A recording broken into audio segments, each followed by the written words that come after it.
avons adoré cette première partie et pour lui le Seigneur.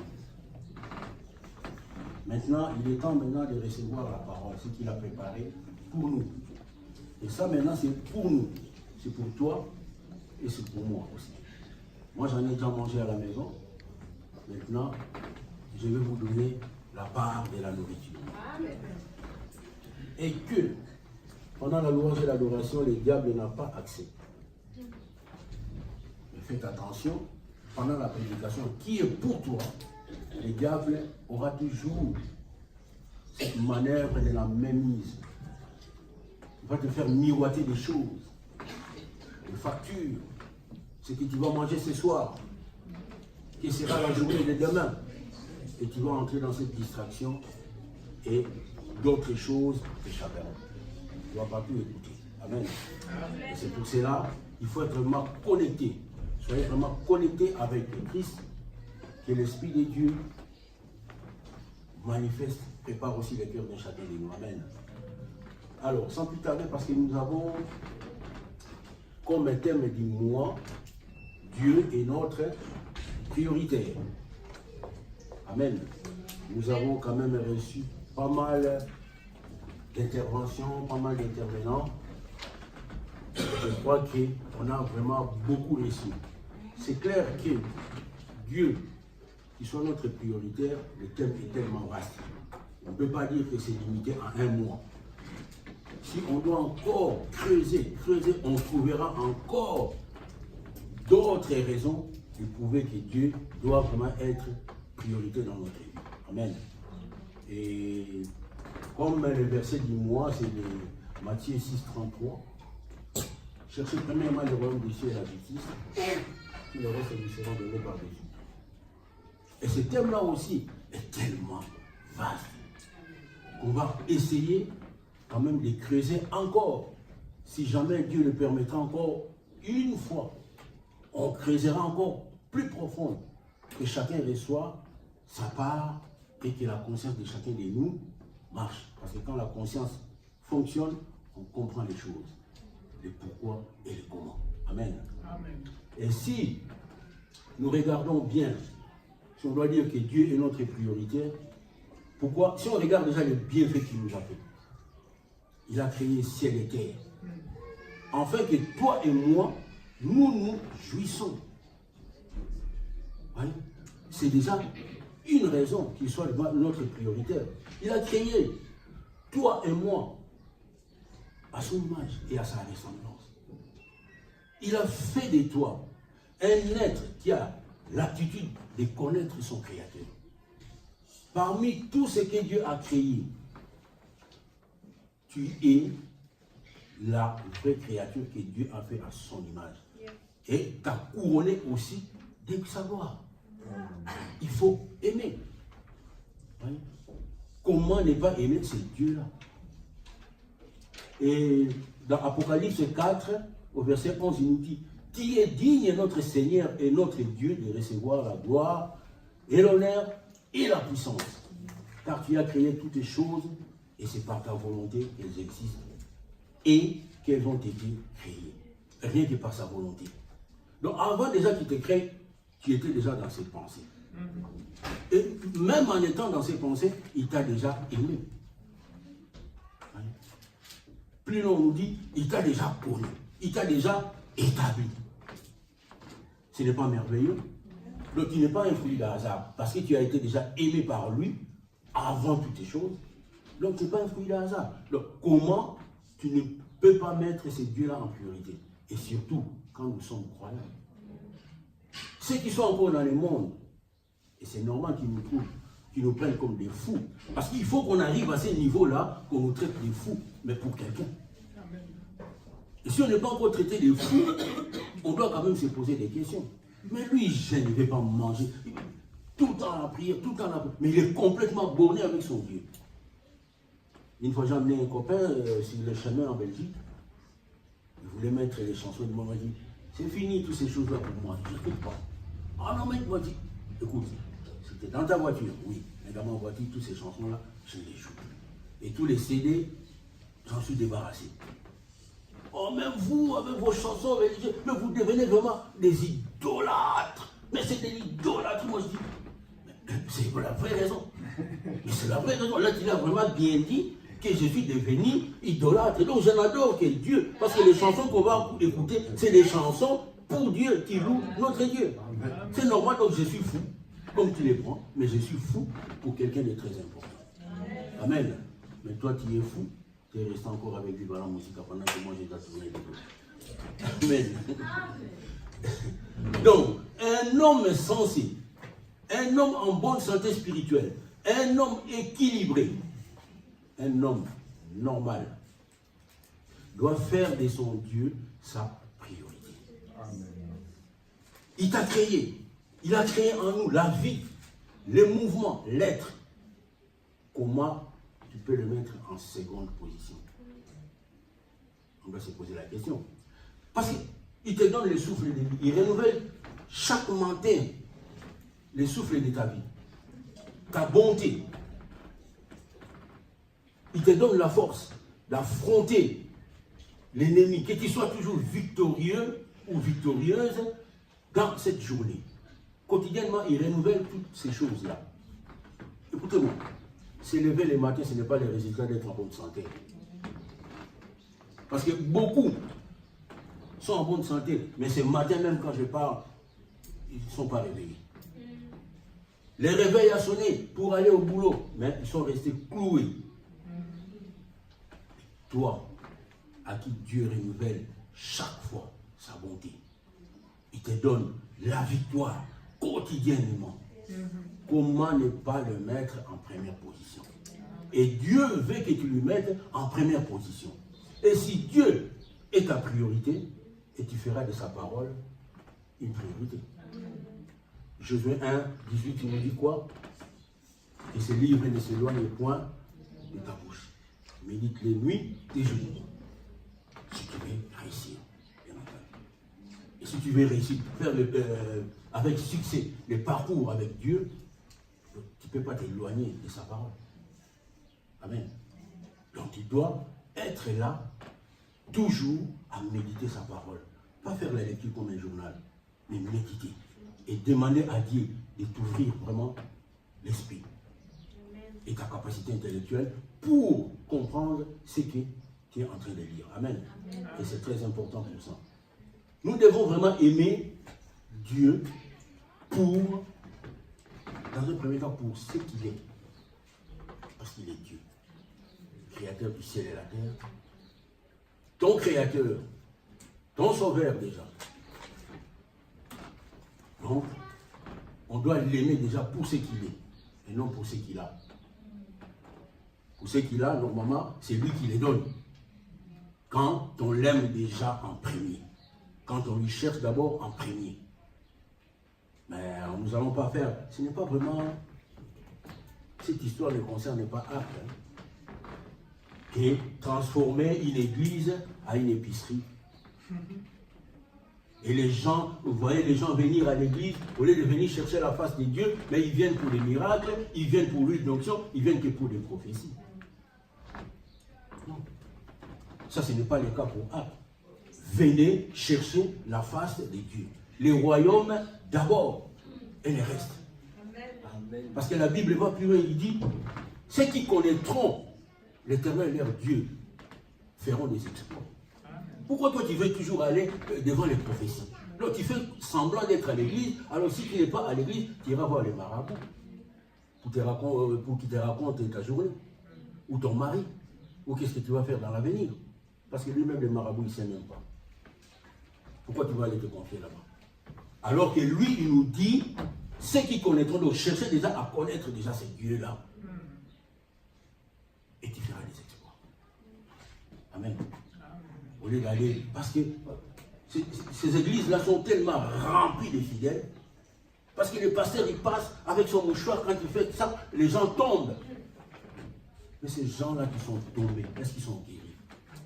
Ces gens-là qui sont tombés, est-ce qu'ils sont délivrés? Ça, c'est du théâtre.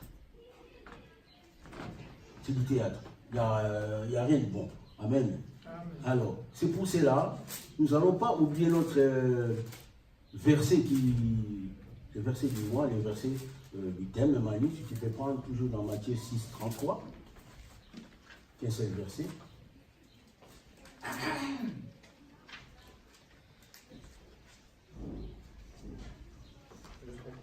Juste le 33.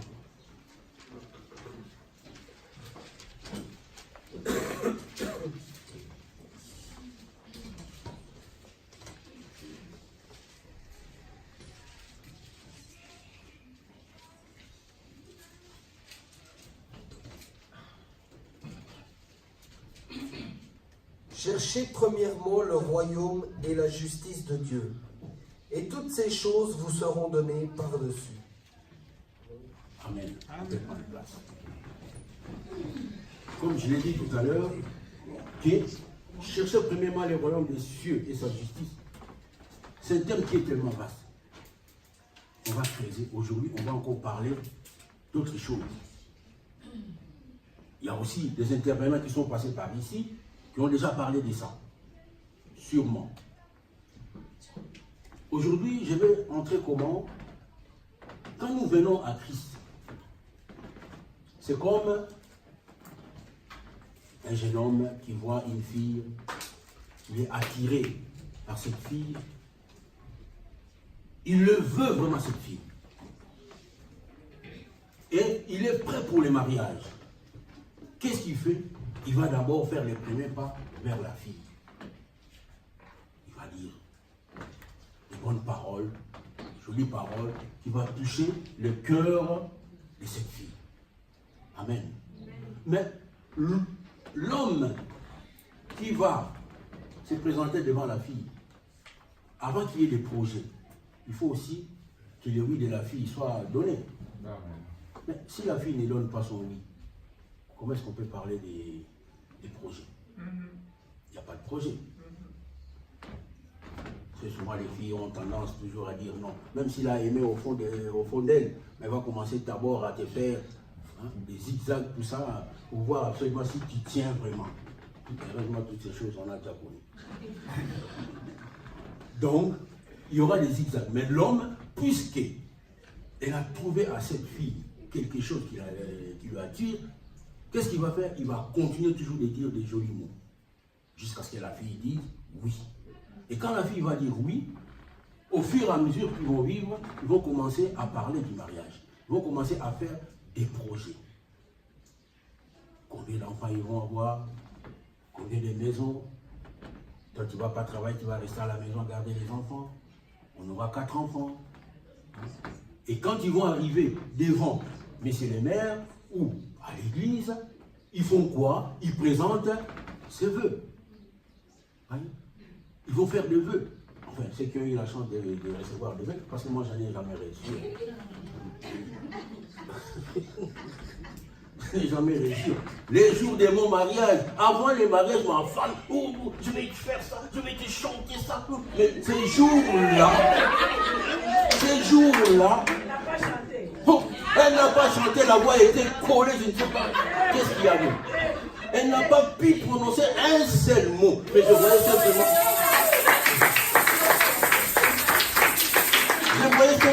C'est comme un arbre qui balançait. Elle finira par tomber. J'ai jamais vu une personne aussi remplie d'émotions à tel point. J'ai jamais vu ça. Hein? Elle avait quoi? Bon. On fait un vœu. Hein? On fait un vœu pour la femme. Et la femme aussi fait des vœux à son mari. Entre parenthèses, donc voilà, on va continuer. Ils vont présenter leurs vœux l'un à l'autre. De la même façon, quand nous venons en Christ, nous devons aussi faire des vœux. Parce que Dieu, lui, il nous a fait déjà des promesses. Et qu'il accomplit d'ailleurs. Parce qu'il est fidèle à ce qu'il dit. Et de cette manière, nous, on aimerait bien que Dieu réalise toutes ses promesses. Mais aussi, il faut que ça soit aussi de notre côté. Les vœux que nous allons faire à Dieu, nous devons aussi l'honorer.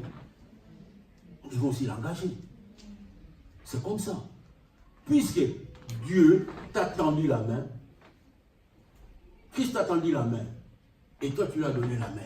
Donc, tu es vraiment avec lui. Alors, pour marcher avec lui, il faut qu'il y ait quand même des bases. Sur quelle base vas-tu marcher avec Christ? Si tu n'as pas fait des vœux. Et ce vœu-là est très important, de manière que nous voulons bien être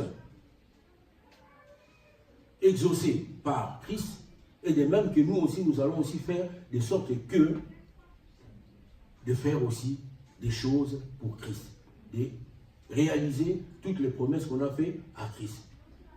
Et quand nous donnons ces promesses doivent venir du fond de notre cœur. Quand tu fais un vœu à ton mari ou à ta femme, si ça ne vient pas du fond du cœur, tu es un menteur. Donc tu as fait ça qui est pour la miroiter ou pour les miroiter. Cela doit venir du fond de ton cœur. Cela doit être sincère. Amen. Parce que Dieu, lui, quand il réalise ses promesses, c'est avec sincérité par rapport à la parole qu'il a déjà dit. Et nous aussi, nous devons faire aussi la même chose.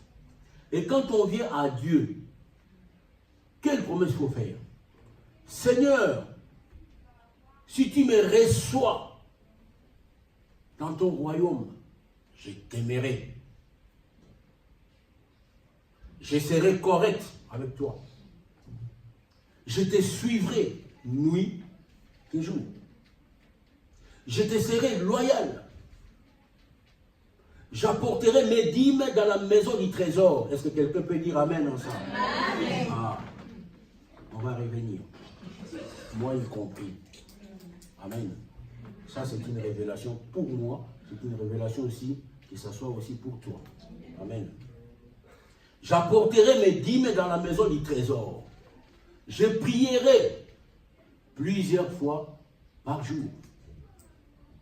Je ferai n'importe quoi pour toi, bien sûr. Je jeûnerai et j'engagerai tout mon amour pour toi. Amen. Et le thème du message d'aujourd'hui, c'est j'engagerai tout mon amour pour toi. Amen. Et cela doit venir du fond du cœur. Je t'aimerai. Si on est tous ici, parce que nous aimons Jésus. On ne peut pas comprendre un chrétien qui n'aime pas Jésus. Oh, moi je vais à l'église, mais je n'aime pas Jésus. Non. Donc tu dois être vraiment quelqu'un qui aime Jésus. Tu dois témoigner ton appartenance à Jésus. Même au milieu des gens, au milieu des païens, qui vont se moquer de toi parce que toi tu appartiens à Jésus, tu vas le proclamer haut et fort que j'appartiens à Jésus. Amen. Ne te laisse pas marcher. Les musulmans, ils sont fiers de proclamer qu'ils sont musulmans. Cette faille, on le voit que c'est les chrétiens. Et pourquoi? Alors que nous avons les véritables. Amen. Tu dois les proclamer haut et fort. Si tu commences à te gêner, si tu commences à avoir honte de dire que tu appartiens à Jésus, tu ne t'es pas encore converti. Et là, il y a vraiment un sérieux problème. Tu dois le dire haut et fort. Je loue Jésus-Christ. J'appartiens à Jésus. Ce corps ne m'appartient pas, m'appartient à Jésus-Christ. C'est ça. Je t'aimerai. J'engagerai tout mon amour pour toi. C'est ça. Je prierai plusieurs fois par jour. Prier plusieurs fois par jour, on le fait. Même en marchant. On chante. On prie. Mais ce qui est idéal, c'est qu'avant toutes les choses, tu dois prier le Seigneur. Je prierai plusieurs fois par jour. Parce que ta première prière du matin, ça couvre tout. C'est ce qui est important. Avant que j'aille prendre un café, d'abord le Seigneur. Je me lève le matin avant d'aller au travail. Bon, j'ai l'habitude de chauffer.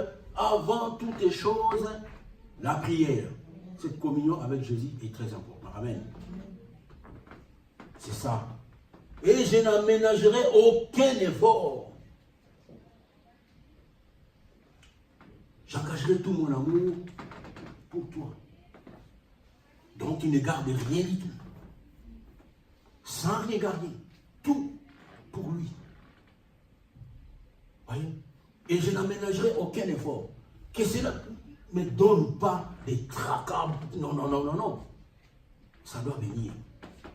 Tout seul. Ah, il faut que j'aille encore à l'église. Ah, oh, j'ai encore beaucoup de choses à faire, mais il faut que j'aille encore là-bas. Non, non, non. Tout te semble maintenant difficile. Ça, ce n'est pas engager ton amour vis-à-vis de Dieu. Amen. Non. Il faut que ça coule. Avoir cette envie de venir à l'église. C'est ça qui est important. Amen. Amen. Et c'est ce que Dieu veut de tout, de nous. De tout donner. Tout ce qu'il attend de nous doit lui être donné. Hein? C'est ça que Dieu veut. Tout ce que Dieu veut, tout ce que Dieu dira, tout ce qu'il attendra de moi doit lui être donné. Amen. Amen. Donc je parle bien de tout, sans rien garder. Amen. C'est ce qui veut dire j'engagerai tout mon amour pour lui. Voilà ce que peut faire un chrétien, un vrai croyant, rempli du Saint-Esprit. De n'avoir qu'un seul désir, de le servir. Oui. Tu es rempli du Saint-Esprit. Si tu n'es pas rempli du Saint-Esprit, tu fléchis genoux, tu demandes à Jésus, jusqu'à ce que ton âme soit remplie du Saint-Esprit, jusqu'à ce que ton âme soit satisfaite. Bon. Ton âme soit satisfaite. Et que tu auras une seule obsession, une seule envie que de lui servir, de marcher pour lui et de travailler avec lui. Amen. Pour les restes de votre vie ici-bas. N'avoir qu'une seule envie, de le servir, de marcher pour lui et de travailler avec lui. Amen. Pour les restes de votre vie. C'est comme ça que doit être définie notre vie en tant que chrétien. Amen. Et c'est là, c'est la vraie preuve d'une personne qui est baptisée du Saint-Esprit. Amen. Amen. En étant reconnaissant des jours qui s'élèvent, parce que tous les matins qui s'élèvent, Dieu a mis en toi quelque chose. Quand tu reconnais que cette journée qui s'élève au-devant de moi, Dieu, s'il avait jugé inutile, il peut te garder, rester cloué au lit. Mais si tu as encore donné la vie et tu te lèves, tu regardes tout ce qui est là, oui, voilà le soleil, tout ça. C'est pour que tu sers dans son ouvrage. Donc, il doit te mettre déjà à l'œuvre pour le royaume. Amen. Tous les jours qui se lèvent, tous les matins, pour servir son ouvrage. Et tu dois te mettre déjà à l'œuvre pour le royaume. Bien-aimé, on se trompe beaucoup. Hein? On se trompe beaucoup. C'est pour cela qu'il faut marcher toujours dans la sanctification. Avoir cet esprit-là de pardon, surtout vis-à-vis de Dieu. Parce que si on commence à examiner nos vies, il y a beaucoup de manquements. Il y a beaucoup de manquements. Et le jour où tu tombes sur un chapitre dans la Bible, tu vas voir, ah mais moi, tu avais déjà péché. Mais, si tu as la vie de sanctification, la vie de pardon, ça passe. Le jour où Dieu te révèle le chapitre en question, au moins tu sais. Je préparais la prédication, je me suis dit, ah, qu'est-ce que nous faisons faux? On faute à chaque fois. On ne marche pas correctement avec Dieu. Des fois, on se trompe même. Il n'y a que le pardon pour ça. Amen. Mais, l'ennemi aussi, quand tous les matins, tu dois être à l'œuvre pour le royaume, l'ennemi aussi ne te laisse pas tranquille. L'ennemi s'arrange aussi à faire de sorte que de mettre aussi ses préoccupations dans ta tête. Le plus souvent quand nous sommes à la maison. Cela demande un discernement. Tu fais quoi? Tu fais quoi ce temps-là de libre que tu as? Tu regardes la télé? Tu regardes les théâtres? Tu fais quoi? Au téléphone en train de critiquer? C'est bon, hein, quand on critique. On est en train d'éplucher quelqu'un. Il y a des conséquences. Il y a des conséquences. Tu dois être déjà tous les matins à l'heure. Non. Tu dois discerner en tant que croyant. Mais ce que je suis en train de regarder, ça m'apportera quoi? Est-ce que ça édifie ton âme déjà dans un premier temps? Ces temps-là perdus. Au lieu de les mettre à l'œuvre pour le Seigneur, vu qu'il a dit que ce livre ne s'éloigne pas de ta bouche, tu prends au moins la Bible, commence à méditer. Je ne dis pas qu'on ne peut pas regarder le film, mais que ça ne devienne pas une obsession. Accro. Parce que si tu manges toute la semoule comme moi, j'aimais bien, j'avais un gros ventre. Maintenant, je fais quand même un effort. Je fais quand même un effort.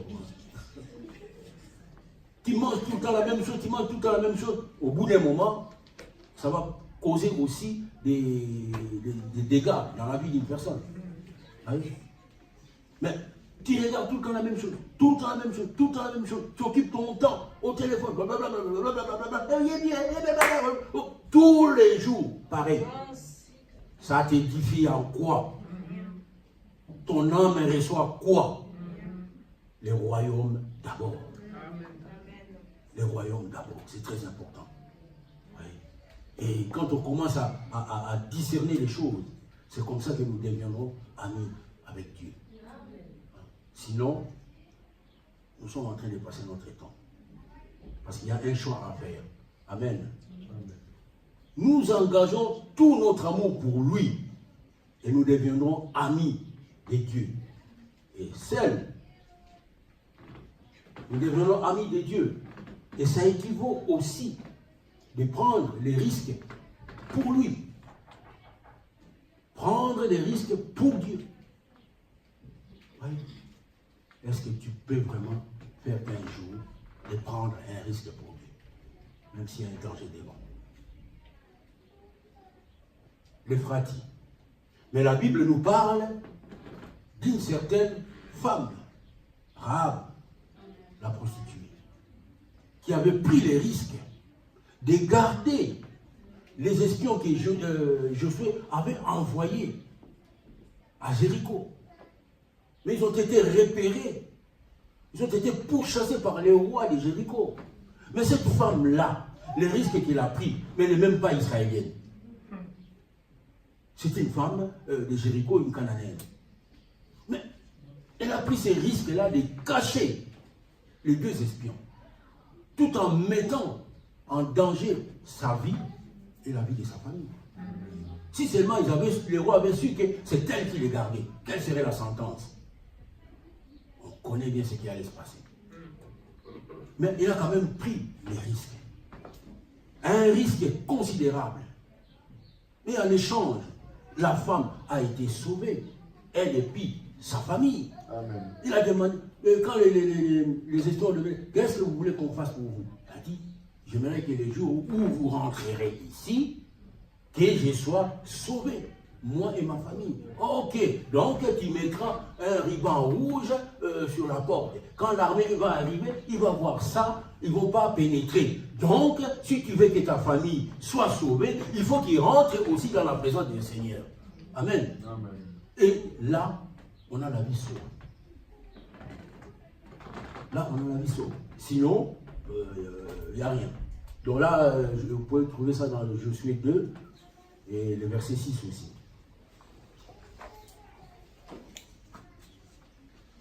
Et là maintenant, toutes ces choses-là ne se font pas en l'air.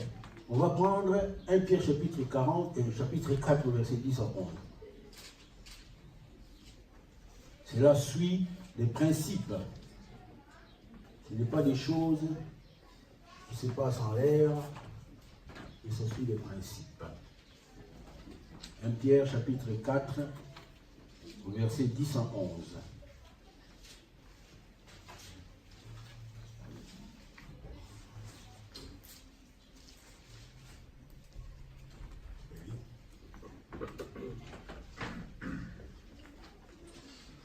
Comme de bons dispensateurs des diverses grâces de Dieu, que chacun de vous mette au service des autres les dons qu'il a reçus. Si quelqu'un parle, que ce soit comme annonçant les oracles de Dieu. Si quelqu'un remplit un ministère, qu'il le remplisse selon la force que Dieu communique, afin qu'en toutes choses, Dieu soit glorifié par Jésus-Christ, à qui appartiennent la gloire et la puissance au siècle des siècles. Amen. Amen. Donc, si cela t'amène aussi à prendre des risques pour Dieu, donc il y a aussi de quoi tu dois servir à l'église. Comme ma sœur Bobine hier dit, elle veut servir le Seigneur, mais elle ne sait pas dans quoi. Quand elle a dit ça, je dis, oh, ben c'est dans mon message. Bon, c'est bon. Mais tu comprendras ce que tu peux faire. Parce que chaque croyant, je peux dire, je ne parle pas des gens du monde, parce que les gens du monde aussi en ont des dons. Je parle aux croyants. Chaque croyant en a reçu 1, ou 2, ou 5. Personne ne peut dire qu'il n'a pas de dons. Mais simplement, on a des dons, des fois, on ignore. Hein? On ignore. On a tous des dons du Seigneur. Ça s'appelle, on a des dons spirituels. On a des dons aussi qui ne sont pas spirituels. Mais c'est quand même des dons. Hein? Et ces dons-là, il y a un qui peut en avoir 3. Il y en a un qui peut en avoir 5. Hein? On fait quoi avec? Et ces dons-là sont donnés par rapport aux mesures de la foi. Dans Romains 12, 6, il nous dit, nous avons tous reçu des dons différents, selon la grâce qui nous a été accordée, ou la capacité, ou selon la mesure de foi que Dieu a départie. Ça c'est dans Romains 12, 6. Tout don est accordé pour l'utilité commune dans l'Église. Donc les royaumes d'abord. Tout don est accordé pour l'utilité commune dans l'Église. Et quels que soient nos dons, nous n'en sommes que des gérants. Dieu est là pour manifester ces dons à l'Église. Aider les gens à l'Église. Voyez? Si tu sais faire quelque chose, fais-le pour les autres aussi. Si Joanna a un magasin, je vais acheter seulement chez Joanna. Parce que je sais qu'avec cet argent, il va mettre ses offrandes et il mettra sa dîme à l'église. Donc je vais donner encore un de plus. Si elle met 500 balles, je vais aller acheter pour 300 balles et ça lui fera que donc, demain il mettra une dîme de 530 francs. Amen. Donc on doit se servir vraiment entre nous. Les royaumes d'abord. J'irai d'abord chercher mon frère ou ma soeur de l'église ou un croyant pour acheter des choses. Parce que le croyant apportera quelque chose à l'église. Mais celui qui est dehors, bon ben il y a des intérêts, il finira au bistrot.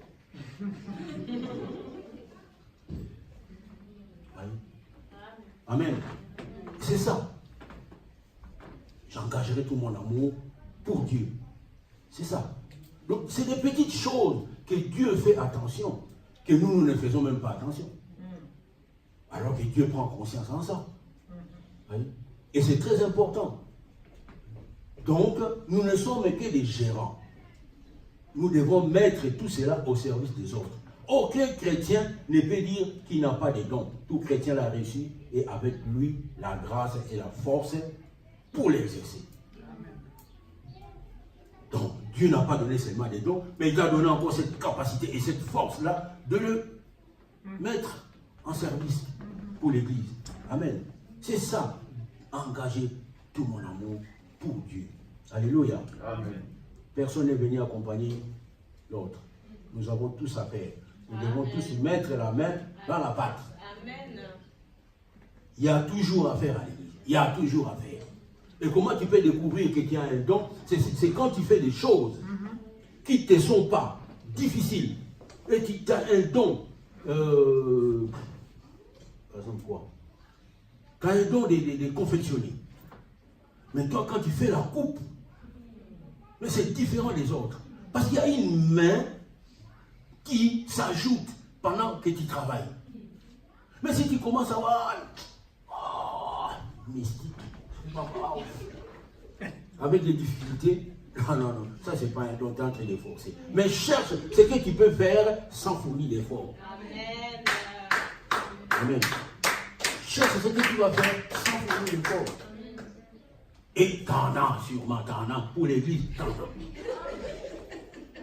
J'engagerai tout mon amour pour toi. Cherchez à le faire. Bon. Tout le monde n'a pas le don de prêcher. Tout le monde n'a pas le don de parler en langue. Mais ce que tu as, c'est un don. Mais dans l'évangile, il y a 5 ministères. Quel est le ministère qui est supérieur à l'autre? Mais chacun a sa tâche. Mais nous voulons compliquer les choses parce que moi je suis apôtre, je suis supérieur au pasteur. Alors il faut arrêter. La Bible ne lit pas. Non. Le don que tu as, moi je nettoie. Et si je ne nettoie pas, je suis mal à l'aise. Je quitte chez moi, des fois à 6 h du matin, boum, je viens nettoyer l'église. C'est mon don, je l'accepte. Et je l'ai fait vraiment avec amour, sans difficulté. Je l'ai fait sans difficulté. C'est ça. Qu'est-ce qu'il y a en toi? Tu caches quoi?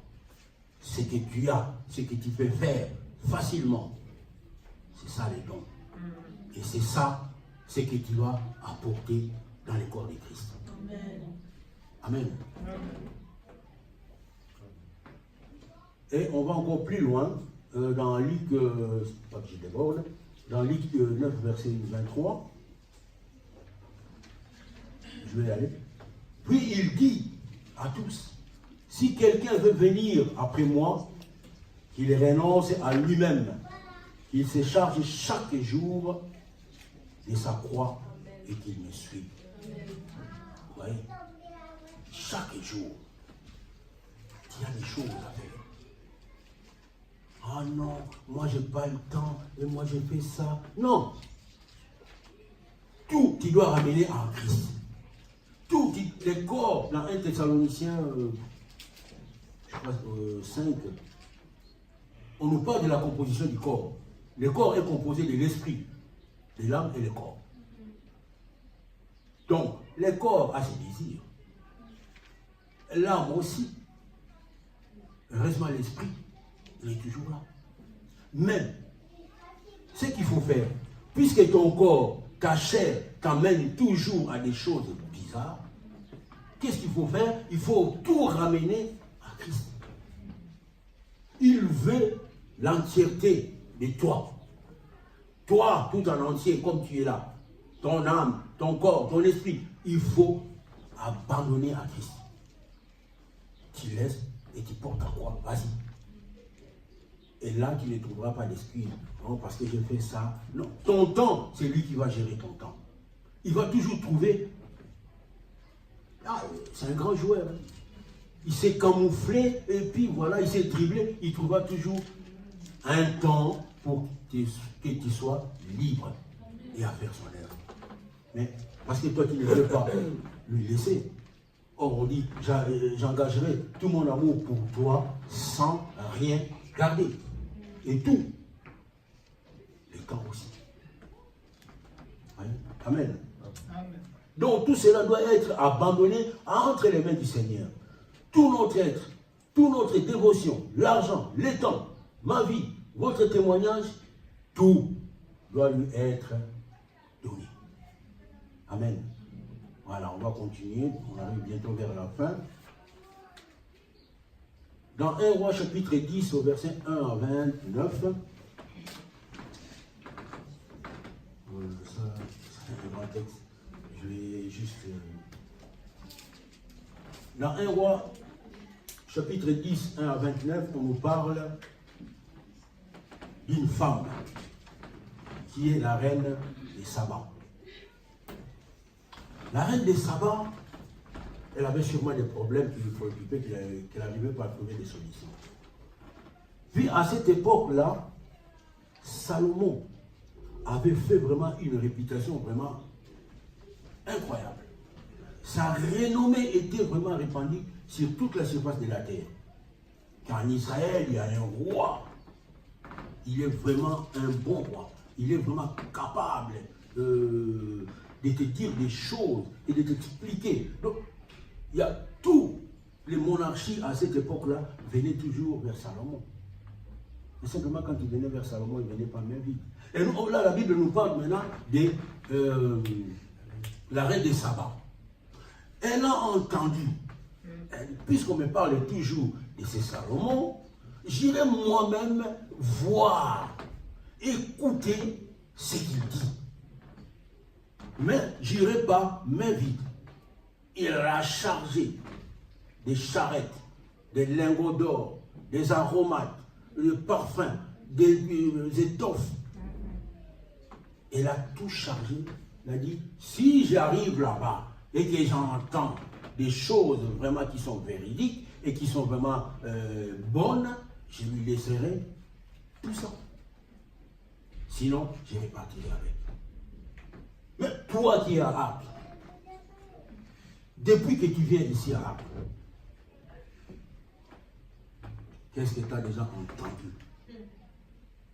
Qu'est-ce que tu as déjà écouté? Qu'est-ce que tu as déjà compris comme prédication? Elle est partie du fin fond de l'Éthiopie pour aller apporter, écouter d'abord. Et quand il a écouté le roi Salomon, elle était satisfaite. Donc elle a reçu toutes les réponses à cette question. Elle en a même reçu au-delà. Et elle a laissé. Mais toi qui viens à l'église, à Arc, toutes ces prédications qui t'écoutent, tous ces enseignements qui t'écoutent, ça ne te plaît pas? Est-ce que tu soutiens au moins cette œuvre à laquelle la parole est sortie? Est-ce que tu la soutiens? Elle a tout ramené depuis l'Afrique, elle a donné au roi Salomon, en Israël. Mais nous, comment allons-nous soutenir cette œuvre? Elle a entendu, elle a soutenu ce qu'elle a entendu et ce qu'elle a vu, toutes les richesses. Elle a encore rajouté. Et toi, ta part par rapport à ce que tu écoutes. Qu'as-tu déjà fait? Est-ce que tu soutiens cette œuvre? Les royaumes d'abord, avant toutes les choses. Est-ce que ces royaumes est soutenu comme il faut? On va déménager, on va aller à la chaux-de-fonds. On va aller à la chaux-de-fonds. Les loyers s'augmentent encore de 300 francs. Et ces loyers doivent être payés. Je ne pointe personne du doigt. Dans l'œuvre du Seigneur, il faut venir avec sa conscience. Quand la conscience travaille, et on comprend les choses. En plein hiver, il fait moins 15, moins 18, on va prêcher dehors. Mettons encore la bise. Qui restera debout? Qui aura encore les mains pour feuilleter la Bible? Qui pourra encore parler? Les mâchoires seront déjà condamnés. Sous le froid. En été, il n'y a que la race blanche qui supporte. Mais quand c'est du matin au soir, ils ne supporteront pas non plus. Sous le soleil de plomb, on va commencer à prêcher. Tout d'un coup, la pluie commence. On va encore feuilleter nos Bibles. Et comment? Prendre conscience de la chose. Mais cette œuvre du Seigneur, tu vas les soutenir avec quoi? Bien sûr avec ton argent, avec ta dîme, avec tes offrandes, avec tes actions de grâce, ton temps aussi, ta vie aussi. Il n'y a pas qu'une histoire d'argent, ta vie, ton temps. Quand tu parles à quelqu'un de l'évangile, tu utilises ton temps. Quand il va rendre les malades, tu utilises ton temps. Quand il vient à l'église, tu utilises ton temps. Quand il donne ta dîme, c'est pour l'avancement des lèvres de l'Éternel. Il faut que les loyers soient payés. Quand il donne ton enfant, il faut tout ça. L'Éternel en a besoin pour soutenir son œuvre. Comment compte-t-il soutenir l'œuvre du Seigneur? On oublie beaucoup de choses. Amen. Amen. C'est ça. J'engagerai tout mon amour pour toi. Et c'est là. Je prie vraiment que chacun de nous ait vraiment la conscience que les loyers doivent être payés. Ici, l'électricité était comprise dans le loyer, mais là-bas, l'électricité viendra à part. Sur ma décharge aussi. Et s'il n'y a que 2-3 personnes qui donnent la dîme, on va faire comment? Réveillons-nous. Réveillons-nous. C'est une question de conscience. On ne va pas commencer à prêcher sur la dîme. Longtemps, on a servi les diables sans qu'on sache qu'on est en train de servir les diables. Parce que les diables, au moment où tu veux préparer ta dîme, mais si tu donnes la dîme, tu ne vois pas ces factures-là vont traîner. Les royaumes d'abord. Les tout vous seront donnés par Dieu. Et tu donnes ta dîme, il va prendre le contrôle de tout ça. Amen. Chaque chose que nous donnons avec dévotion pour l'œuvre du Seigneur, il nous le redonne. Amen. Tu donnes ta dîme, prends-moi. Mais il est dit bien, mettez-moi à l'épreuve. Pourquoi on appelle les mettre à l'épreuve? Parce qu'il les déclare lui-même. Mais tu verras les restes de comment tu vas terminer la fin du mois. Mais il nous fait miroiter. Oh, c'est encore une histoire d'argent, mais moi j'ai des fatigues déjà qui dépassent déjà ma paye. Et depuis que tu le payes, ce qui dépasse ta paye, le mois prochain ça dépassera encore ta paye. Le mois d'après ça dépassera encore ta paye. Pourquoi ne pas prendre une décision maintenant? Amen. On nous parle d'Abraham avec Isaac. Dieu lui dit, donne-moi ton fils, ton unique fils. Lui qui n'avait pas d'enfant. Lui qui avait déjà dit, oh Dieu va me donner un enfant. Et puis c'est Dieu-là qui avait encore répondu à l'enfant. Je crois qu'il a tremblé aussi. Hein. Au bout d'un moment, bon ben, d'ailleurs c'est lui-même qui m'a donné, hein, bon, je vais lui donner. Hein. Au moment qu'il a levé le couteau pour mettre sur l'enfant, l'ange a intervenu. Non, ne fais pas ça. J'ai vu ton amour. De quoi tu es capable de faire pour l'Éternel. Et regarde à côté. Il y avait une bête. Et quand toi tu donneras ta dîme, il va encore te donner autre chose. Comme l'animal qui était à côté. Voilà l'animal que tu mettras dans l'holocauste. Il a dit, mettez-moi à l'épreuve. Amen. Amen. Je souhaiterais vraiment que la conscience de chacun de nous soit réveillée. La conscience de chacun de nous soit réveillée. Que là maintenant, on va faire maintenant une marche avec l'Éternel. Notre façon, notre vision, la façon de voir les choses avec l'œuvre de Christ doit changer. Nous allons maintenant entrer dans tout ce qui est vraiment sérieux et véritable, dans les concrets. Amen. Tout ce que tu donnes à Dieu, Dieu te les donne. Tu te les donnes bien entendu avec amour. Et dans 2 Samuel 24, ça tu peux le lire, pour finir. Ah, je suis à l'heure. 2 Samuel 24.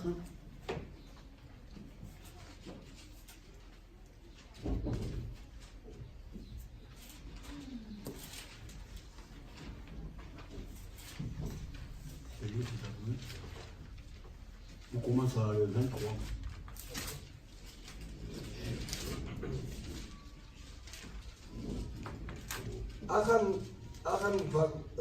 Aranba donne tout au roi. Et Aranba dit au roi, que l'Éternel ton Dieu te soit favorable. Mais le roi dit à Aranba, non, je veux l'acheter de toi à prix d'argent. et j'offrirai point à l'Éternel, mon Dieu, des holocaustes qui me coûtent rien. Et David acheta l'air et les bœufs pour 50 cycles d'argent. Amen. C'était à l'époque, Dieu était fâché. Il avait une maladie dans la région. Mais il fallait maintenant donner de l'Holocauste. Arvana, elle est venue proposer à David. Il lui donne. Mais David, il savait que non, je ne peux pas prendre ça gratuitement. Je dois absolument l'acheter. Parce que je ne veux pas donner à mon Dieu quelque chose qui ne coûte rien. Et ce que toi tu donnes à l'Éternel, ça doit te coûter, ça doit peser dans ta vie. Parce que c'est de l'argent. Quand tu donnes ta dîme, c'est de l'argent. Mais tu le donnes avec amour. Sans même que tu tiens compte que il me manque 500, il me manque 600 ou il me manque 700. Voyez? Donc tu ne dois pas donner à ton Dieu des petites miettes, des choses qui ne te coûtent rien, parce que tu ne veux pas toucher à la dîme. Moi, je préfère donner les offrandes, parce qu'en offrande, tu peux même calculer les... Ah, ça, c'est une pièce de 5, ça, c'est une pièce de 20. Même les doigts savent déjà compter dans les noirs. Ça, c'est une pièce de 5 francs, ça, c'est une pièce de 20. Je vais tout prendre, des miettes, comme ça, je mettrai comme offrande. Cela ne me coûtera rien. Ça ne pèsera pas en moi, mais ton Dieu ne veut pas. Toi-même, tu voudras donner à ton Dieu quelque chose de valeur. Amen. Et quelqu'un me dit, c'est bon, amen. Alléluia. Alléluia. Que le nom de l'Éternel soit glorifié. C'est ce que j'avais préparé pour aujourd'hui. On continuera toujours à puiser, jusqu'à ce que les gens arrivent vraiment à un niveau de se libérer des fardeaux, de se libérer de, comment on appelle ça, de ces attachements-là avec le diable. Parce que quelque part, on sert le diable sans qu'on sache. On sert à sa volonté, on cède à sa volonté, on ne sait pas. D'abord, le royaume des cieux. Amen. Amen. Que Dieu vous bénisse.